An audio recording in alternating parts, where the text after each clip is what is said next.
You're listening to the Archaeology Podcast Network. You're listening to the Great Plains Archaeology Podcast. Join me as we uncover the rich histories of North America's Great Plains, exploring the latest archaeological discoveries and past cultures that shape this storied region. Welcome to the podcast.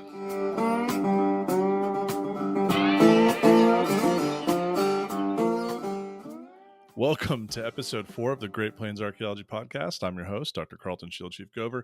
And I'm so thrilled to have you join me on this exciting journey through the rich and fascinating histories of North America's Great Plains. So today we're going to be talking about the Paleoindian period in the Great Plains Archaeology.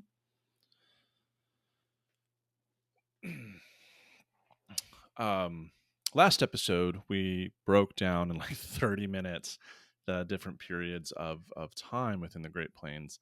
And I apologize if you hear my cat Laramie. I've been traveling a lot recently, and she's been needing some attention since I've gotten back, which is also why, if for those of you that are watching the podcast on YouTube, you see that I'm still recording out of my apartment and not in my office. And it's a Sunday morning as I'm recording this. That's why my hair's down. I'm in a t-shirt. Like it's just a relaxing Sunday.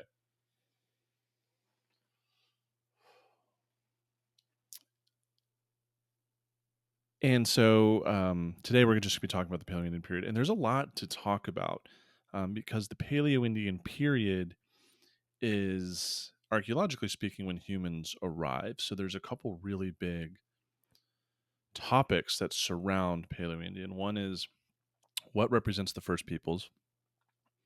The second is what happened to all the Ice Age megafauna. And how have archaeologists written about and researched Paleoindian archaeology, and how does that inform our understanding of what's going on?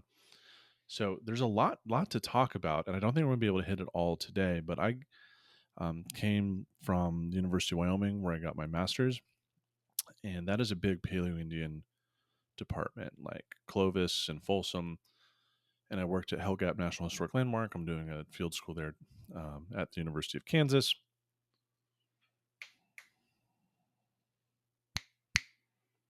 I'm checking my mic to see if it's picking up in the right microphone. Give me one moment. Are you picking up here? I don't think so. Is it coming from my webcam? Or is it coming? It's coming from a mic. Okay, sorry about that. I know last episode, that first segment, I was really, really quiet. And that's because Zencastr, the platform we use to record these podcasts on the APN, I didn't switch it over to the right microphone. So what I was doing was checking. I have like really small wavelengths, and I don't want Chris Webster, one of the producers, and Rachel Roden, one of the other producers and editors, to get mad at me for not doing what they said. So I checked. So I really wanted to spend this episode really talking about peopling, really, to set the stage for how the Great Plains gets occupied. And a lot of people are familiar with the Bering Land Bridge and walking over the ice bridge type of thing, the ice-free corridor, and that's how people get to the plains. And so one of the natural, under that old model, one of the places that ice-free corridor just dumps people out is in the Great Plains. And so like a lot of, some of the earliest Paleoindian sites that were recovered in the early 20th century, Folsom, Blackwater Draw, Dent, 12 Mile Creek, they're all in the Great Plains for the most part. Folsom, not so much. It's in the Southwest. But what we know today, right, the Paleoindian period, we know for a fact it is starting around 13,000 years ago. Like, we know people are creating the archaeological record at that time.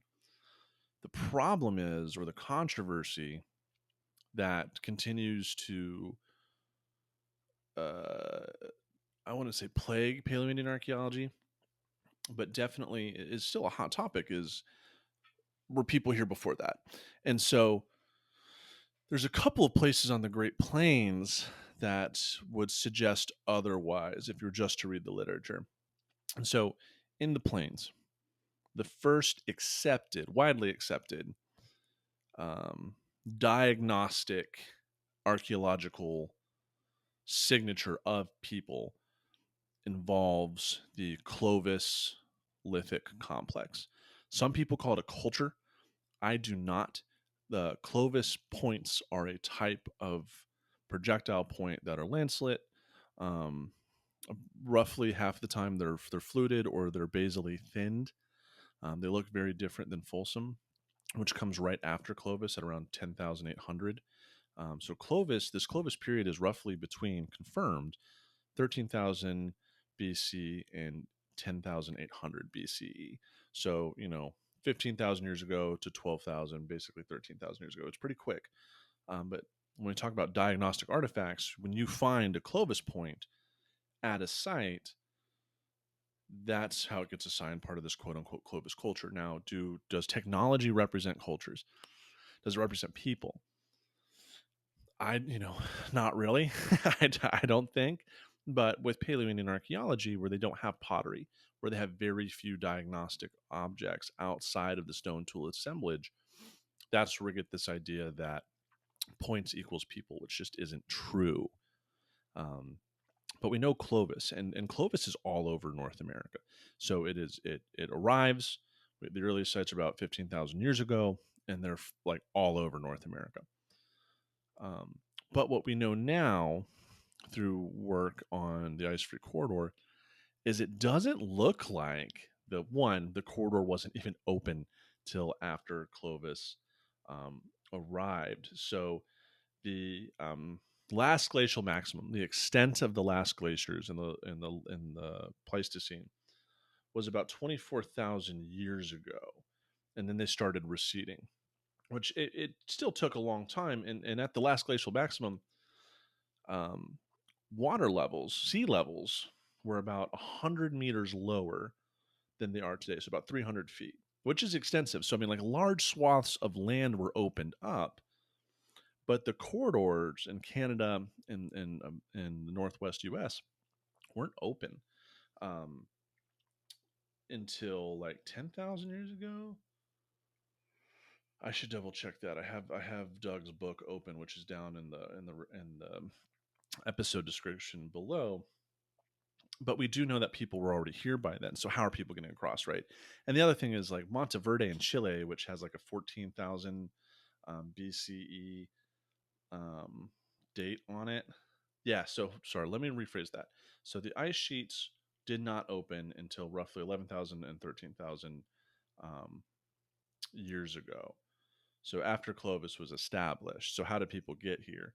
And in addition to that, then we have Monteverde, which is in the the southern end of Chile, which has people there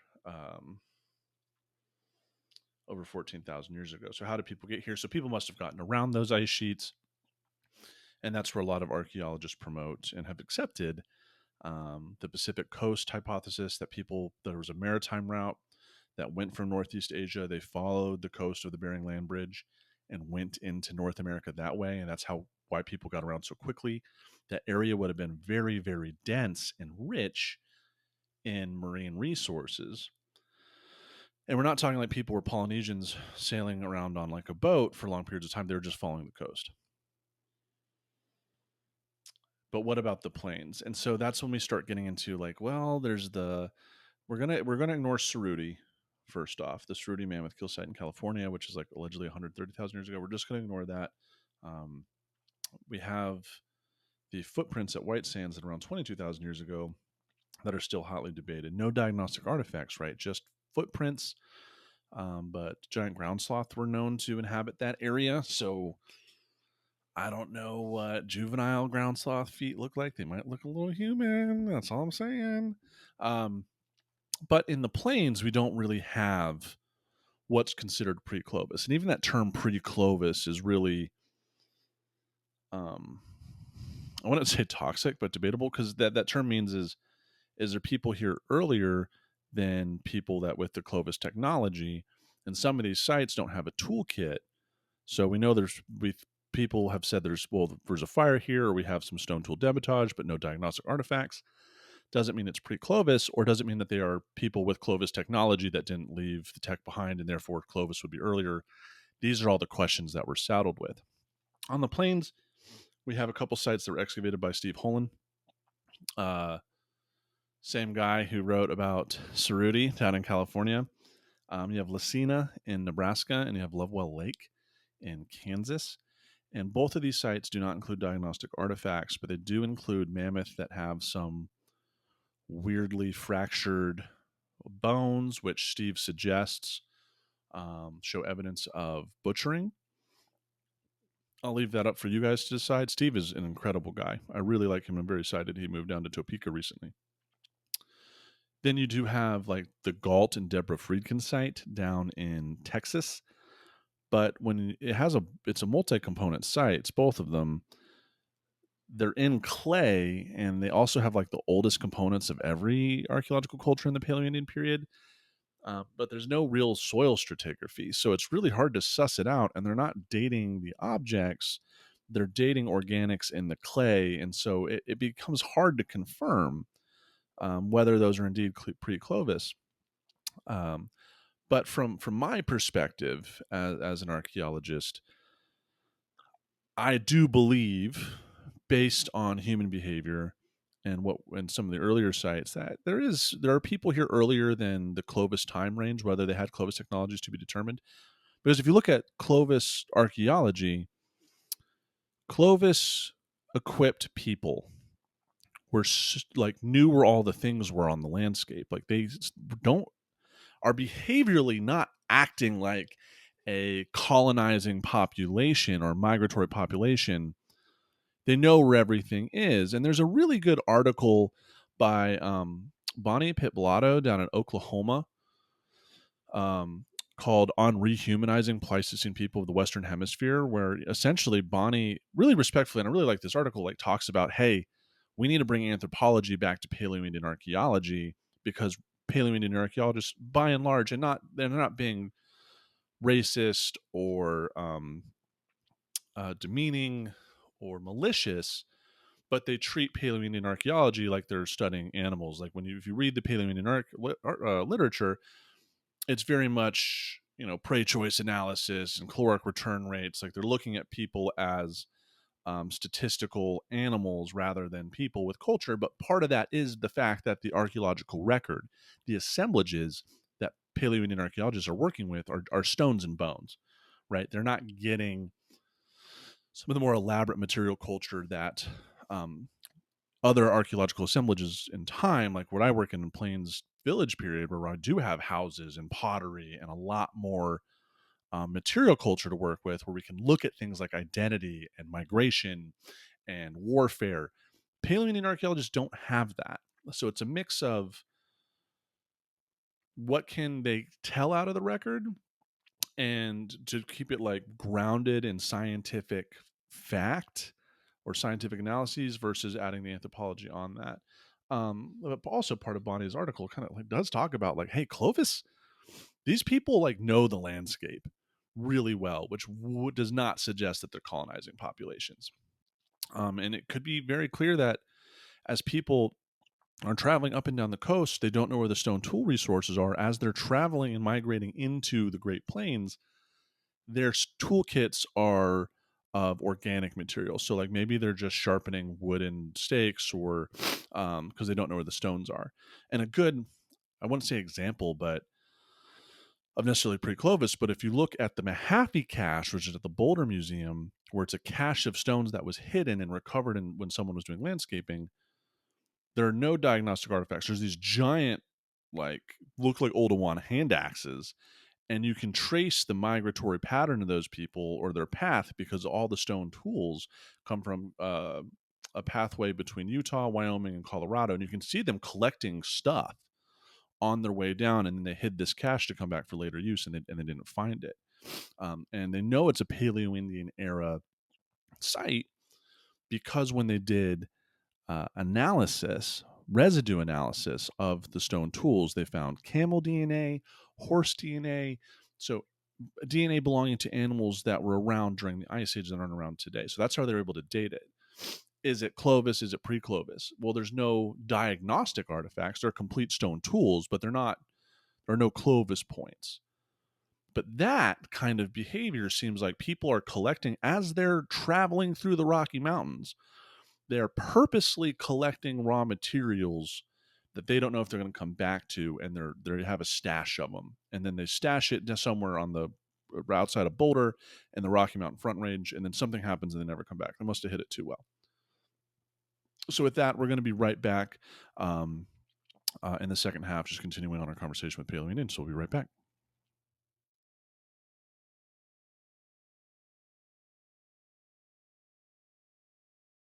And we're back here at the Great Plains Archaeology Podcast. I don't know if there's even ads. We were doing that with the ruins too. Like, we'll be right back after these ads by Chris and Rachel, and then there weren't ads, and we'd listen to it later. Be like, oh, that's a little embarrassing. But and I don't want to like really dive into the whole Clovis first thing. Just kind of throwing it out there.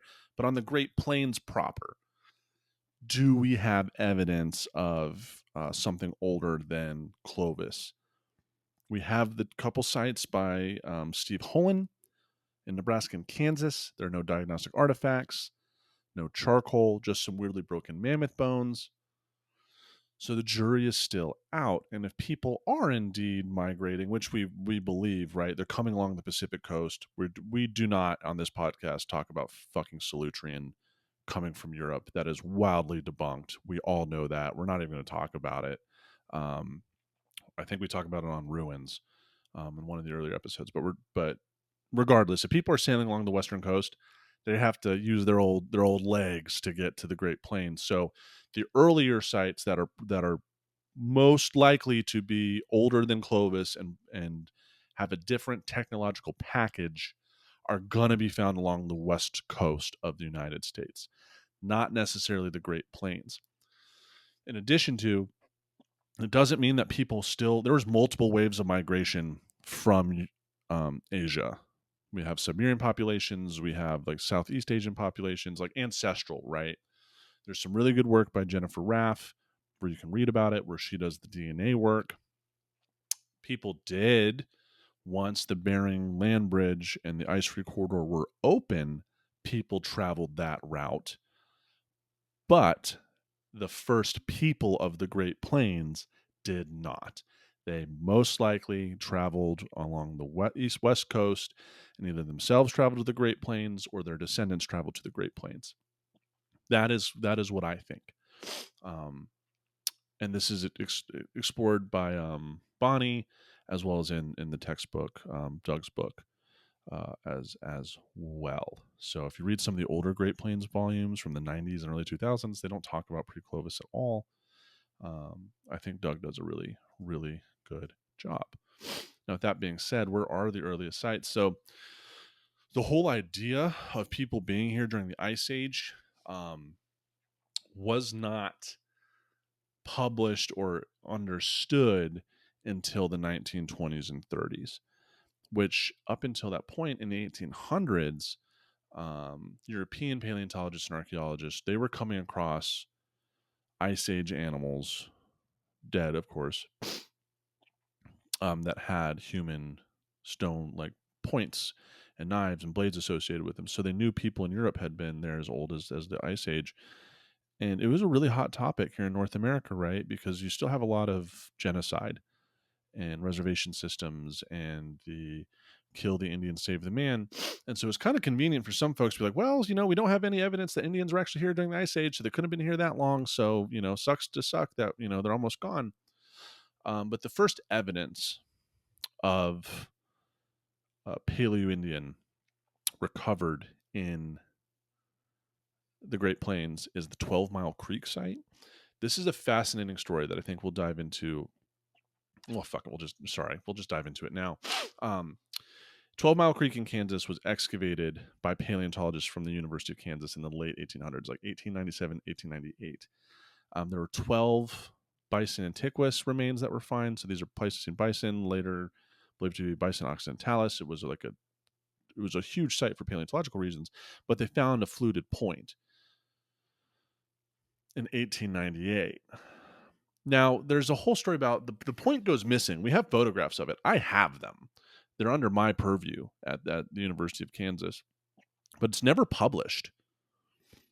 Not until the 1920s, when some archaeologists from the university, not the university, sorry, from the Denver Museum of Natural History, come out to Folsom, New Mexico on bequest of some ranchers who were buddies with a guy named George McJunkin, who talked about the site in the 19 teens.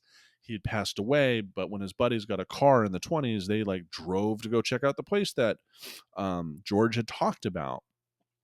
And they found these eroding bison. They called these archaeologists from the Denver Museum down, and they found a Folsom point, the same type that was found at 12 Mile Creek. And because it's first published based on the Folsom site, that's how we get the name Folsom Points, because the first published data on these points come from Folsom, New Mexico, where if the paleontologists at the University of Kansas hadn't lost this point, the main theme is that it was like shown at a fundraising event or some lectures, like the paleontologists like showed the crowd and it made its way through the crowd, never came back.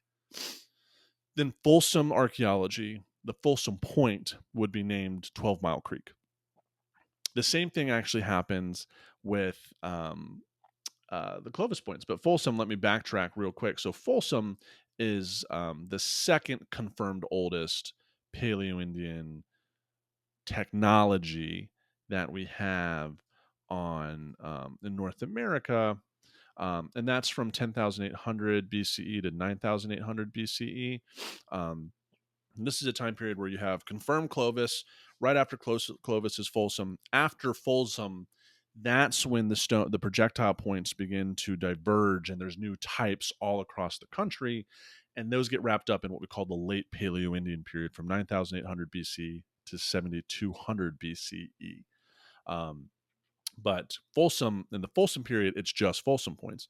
There are a couple places where you find, Clovis and Folsom together, mixed together, which makes sense because it's not like at 10,800 years ago when Folsom, quote unquote, starts, like a call went out across the hemisphere that's like, hey guys, we're done with the Clovis. This is Folsom. Stop what you're doing. Get rid of your Clovis points. Just do Folsom. There is a transition, right? So these hard cutoffs in the literature about, well, if Clovis ends here, Folsom starts here, right? They're approximate. There are transitions. It's not a massive change that happens within a day. It takes years, if not hundreds of years, for that to change. But in the Paleoindian period, for about 1,000 or about 2,000 years, you have Clovis, you have Folsom for 1,000 years after, and then you have this divergence that are regional of different late Paleoindian points that are still large, and then we get into the Archaic, and that's not the focus of today. We're talking about Paleoindian today. But the same thing happens with Clovis. So Folsom is the first Paleoindian thing found. Both 12 Mile Creek and Folsom, those Folsom points were found in situ or direct context with hunted Paleo or Pleistocene bison, confirming that indigenous people were here during the Ice Age. And that was a big deal back in the early 20th century. Because there was that mythos of like, well, if Indians weren't here that long ago, like getting rid of them is not that big of a problem. We know people were here since the Ice Age. That was a huge deal. Clovis is found later, like a couple years later. First, you have Clovis. It's in New Mexico, named after, it's found at the site called Blackwater Draw. That's where the first Clovis, published Clovis assemblage was talked about. I've also heard the Dent site in Colorado was found first, but I don't think the dates match up. I'll have to confirm with my source. But Dent is also another early one. And if they had published first, Clovis points would be called Dent points, right? So it's all about, who publishes first rather than who finds it first. Whoever can get their data out the quickest, that they become the ones that hold that moniker. During this time period, as we discussed in the last episode, we're really talking about hunting and gathering populations of folks that are, as part of their diet, hunting Pleistocene megafauna. I don't subscribe to the overkill hypothesis, which is that the reason why Pleistocene megafauna went extinct in the Americas is because humans got here and wiped them all out. That's ridiculous, in my opinion. Humans didn't help, but I think the end of the Ice Age and the climate getting warmer and the geography drastically changing in the Great Plains had more to contribute to these large, adapted, cold climate adapted mammals on this giant savanna than like a bunch of hairless monkeys running around in a couple dozen, like murder hoboing their way across North America.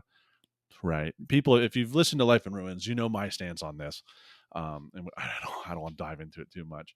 But they're definitely hunting animals. It's easier to find the elephants, like the butchered elephants and stuff, because they are elephant remains. They're huge, rather than the bunny kills, which aren't going to preserve in the archaeological record. But mobile hunters and gatherers, there's some really cool sites. I think we'll talk about more specifically. I think next episode, that's what we'll do. Next episode, we'll talk about the Hell Gap National Historic Landmark, which has one of the, it's an incredible Paleoindian site on top of everything else. And it also is a good way to transition to the archaic. So we'll do that. So Paleoindian, we're talking about the Ice Age, the end of the Ice Age, the megafauna are going away. In terms of what else is around, we don't have, like the archaic, which we'll talk about later. That's where we start to see a little bit more monumentality and investment in landscapes and space to create bison drives. But at this point, people are just arriving. Paleoindian archaeology is first peoples of the America archaeology, hunting and gathering archaeology, Ice Age archaeology. There's not much to that record other than the stones and bones. You can find bone needles and like shell beads, which are cool, and they're a part of that. But the Paleoindian archaeological record is just not as rich in material cultural diversity as, woodland and plains village period.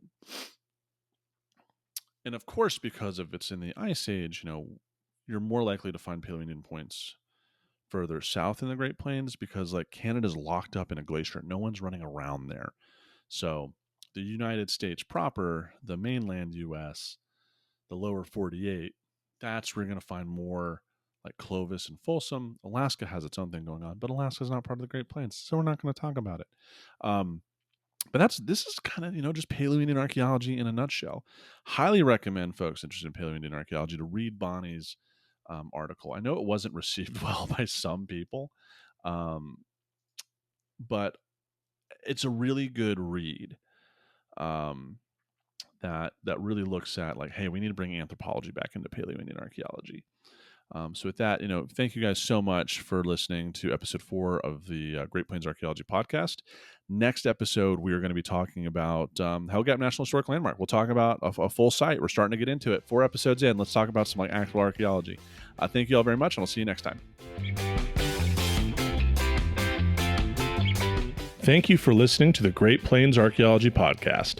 You can follow me on Instagram at Pawnee_archaeologist, and you can also email me at greatplainsarchpodcast@gmail.com.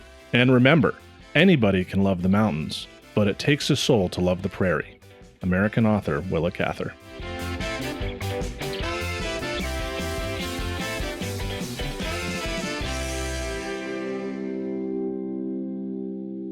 This episode was produced by Chris Webster from his RV traveling the United States, Tristan Boyle in Scotland, DigTech LLC, Cultural Media, and the Archaeology Podcast Network, and was edited by Rachel Roden. This has been a presentation of the Archaeology Podcast Network. Visit us on the web for show notes and other podcasts at www.archpodnet.com. Contact us at chris@archaeologypodcastnetwork.com.